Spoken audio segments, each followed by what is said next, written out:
Hey everybody, good morning. I just wanted to make a video to walk you through this new workbook that can be used spring semester of Challenge B. It covers lessons 16 through 29 in the Henle book. So I'm going to walk through and show you some things. I do have a little table of contents.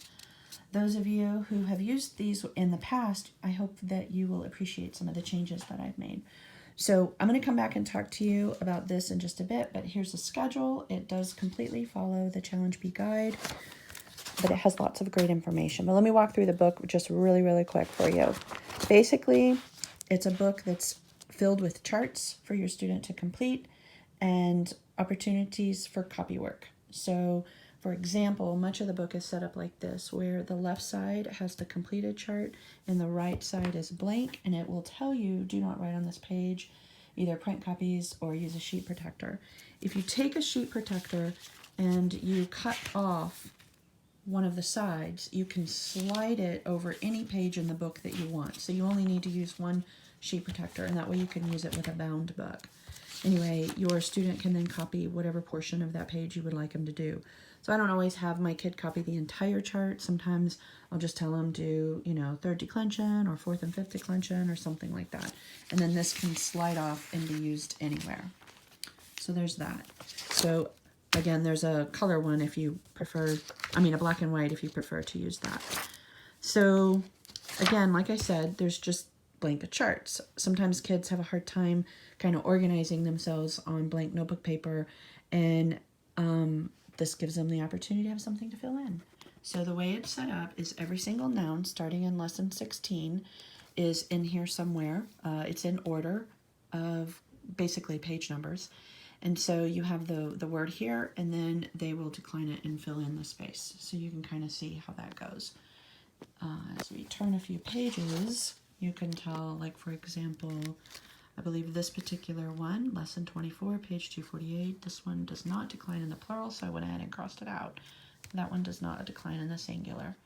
So anyway, you've got all of that there. And then if we go back here to adjectives, same thing. So again, this is a lot to do, so I don't necessarily have my son do all of it. I might tell him for this particular adjective, just decline the masculine, decline the feminine and plural, or he might do the entire thing, or we might skip one and go to the next one. Remember, they're going to be revisiting this fall semester of Challenge 1, so you can always come back and complete the ones you did not complete the first go round. So anyway, again, they're listed not by days of the week or week numbers according to CC, but by lesson and page number. So it doesn't matter what schedule you're following, you can still use the book. So then we get to verbs. This is one of the things I really love. First of all, in this particular semester, Challenge B, there are a ton of new verb tenses that are going to be introduced. We're going to do active voice and passive voice. We're going to do indicative mood and subjunctive mood. And we've already been introduced to the present system and the perfect system, but there are so many, and so I like to be able to just have a place for a quick copy. Again, you could slide the sheet protector over the page and use it, or you could print a copy and have them copy like that. But anyway, so I tried to separate out instead of using color, because color pages are so much more expensive, I tried to separate out the different patterns using spaces so that they can at a glance notice things like the imperfect always has the ba. So again, with my son, maybe we will just work on a particular conjugation, and I'll have him copy the endings for first conjugation, or maybe we're working on just the perfect tense, and so we'll copy all of the endings for that. So again, you don't have to use the entire page when you're copying, so that my kid probably would panic if I had him do that every day.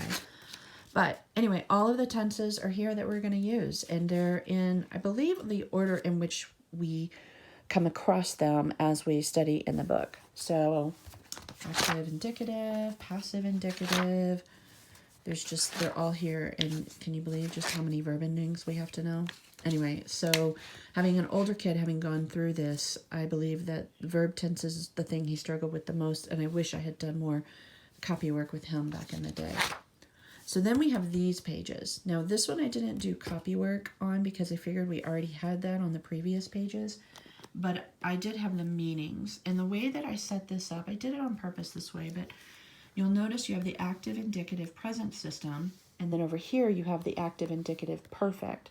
And I did it on purpose so we could side by side compare the fact that we use the different stem. The endings are a little different, and then obviously the English meanings are right there too. So that's a great opportunity for your student to use their observation skills and do some comparison. So I did that with all of them. This one explains why I didn't do it here, because we are actually just using kind of adjective endings and the compound verb sum. We're going to be doing that. So that's all explained there. And that was, anyway, I chose not to copy that one because it was just too different. So anyway, same thing with the passive perfect over here. And then you get into basically the opportunity to conjugate all your verbs. So there's one page in here. If you choose to use the sheet protector and you just want to use this page over and over, you can. This one's completely blank. It doesn't have any specific information on it. But when you get to this page, this is when I start having, again, every single verb that's in lessons. Actually, I don't believe they are in lesson 16, but starting in lesson 17 through 29, there's a page for it. Your student will conjugate the verb, and I didn't specify which tense that you were going to be using, and so I figured you could pick what you wanted your student to do for that particular verb. Again, active or passive, indicative or subjunctive, present or perfect. So they would put the tense, whether it's, you know, the present or the perfect or the imperfect or pluperfect or whatever it is, and then you could put the rule number there so that you can go in and you could check and see that they are doing it correctly. And then, of course, the meaning is there, which is really important. So there's one for every single verb. I have my son do the 4 principal parts and write the basic meaning for the verb, and then usually we circle which principal part we're using to form our stem. So for the present stem, obviously we use that first principal part. For the perfect stem, we use the third principal part.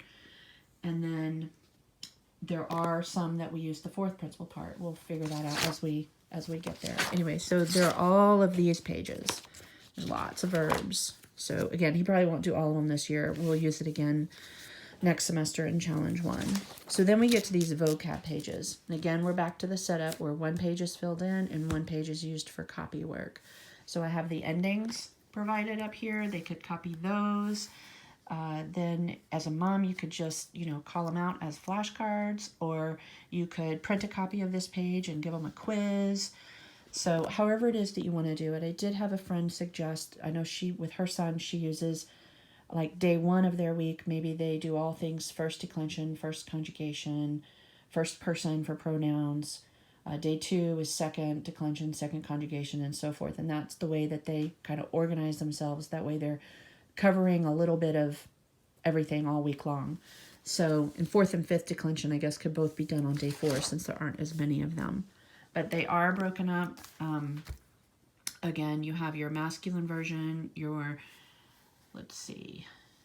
neuter version, and then some of them are plural only. And then these guys have a little bit different endings over here. So these vocab pages in the back of the book include all the vocabulary, everything we did in Challenge A, and I took those charts and I just added the new vocabulary from Challenge B. So these are going to have vocabulary for lessons 1 through 29. So all of your vocabulary is here. Even other parts of speech, you can see there's conjugations, prepositions, adverbs, lots of adverbs. Then you have your adjectives and your verbs are all here. If the principal part does not follow the model, then all the principal parts are provided. So there are those. 3rd declension, 4th declension, your compounds of sum. And then there's this page that has all of your sum forms. I have the indicative in the present stem, perfect stem, the subjunctive, present stem, and perfect stem. I'm not 100% that we get to these in Challenge B, but I went ahead and included them there. And then pronoun pages. this particular chart is obviously, this is new for this semester. I know with my older son, I wish we had worked a little bit more on these. These are some of the things that he tended to get scrambled up a lot. And so anyway, there's a chart for the relative pronouns. They introduce all those subordinate clauses and things get a little, there's just a lot to it. So you want to make sure you get that right. And then last, these charts are, it's just kind of an extra little thing. All of the nouns for lessons 1 through 29 are listed in order of appearance. So these are the page numbers. That way you can, maybe you want to have your son work on, you know, they've only gotten to page, you know, 150 or 200 or something like that. You can, you know exactly what vocabulary he should know at that point. I also have them in order by alphabetical. And so you can quickly look up a noun and find the page number. So that some nouns, they have like special rules or something and you can't remember what it is and you can't find it in the book, or so it's just kind of an index that gives you page numbers of where to find them. And then of course the verbs are the same way. And I really love these charts. That's appearance by textbook, and then this one's alphabetical, because when you're conjugating all of these verbs, you have to know what principal part to use, and it's nice to kind of have them all in one place like that. Kind of a quick, easy look up plus the page numbers. So that's pretty much it. And I do some tabbing, but I'm not like super crazy with my tabbing. I want to come back and revisit this. So here's how the schedule works. It does exactly follow the Challenge B guide. The only thing is there's extra stuff on here. But here's the setup. Obviously, these are the page numbers that are covered in that particular week. I want to talk about week 2. So I have the lesson number and then the, like, I don't know if you want to call it like a little sub-lesson. You know how in the book, for example, here's lesson 17. They have, first we're going to talk about active and passive voice. And then over here, they're going to introduce the final personal signs, and here we're going to talk about the present system passive. So I took these numbers and I labeled it like this: 16.2, 16.3, 17.1, and 17.2. Now it just so happens this particular week there are 4 sections, and so it's kind of handy. I can tell my son, you're going to work on, you know, day 1, day 2, day 3, day 4. This gives you the exercise numbers that go with that particular sub-lesson. So he could work on this content and just do those exercises on that day. If, I mean, obviously you don't have to follow that, but I love being able to look at this. It tells me as his teacher what kind of grammar he needs to be learning. English grammar. I know we're using the Latin to learn our English grammar, and I want to make sure he understands the difference between active and passive voice. And so we can go in and we can talk about that. So this really helps me as the teaching mom to see what kind of content is being covered just at a glance. So anyway, exercise number for that particular section. When there's an extra reading that we're supposed to translate, I include that. And then over here, the rule numbers. So these numbers represent what rule number in the grammar book they need to be working on. Sorry, somebody in my family is printing something. Anyway, so we have the exercise numbers. If it's purple up here, it's in the purple textbook. If it's blue, it's in the blue grammar book. So those are the rule numbers.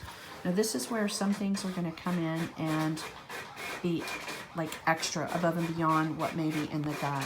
So some of these rules are, I've gotten very familiar with the back of the book, and there's just so much just information back here that it's helpful. And if I'm trying to help my kid learn the English grammar, I really want to make use of my grammar book. And then this will give you the vocabulary pages where you'll find all the new vocab for that particular week.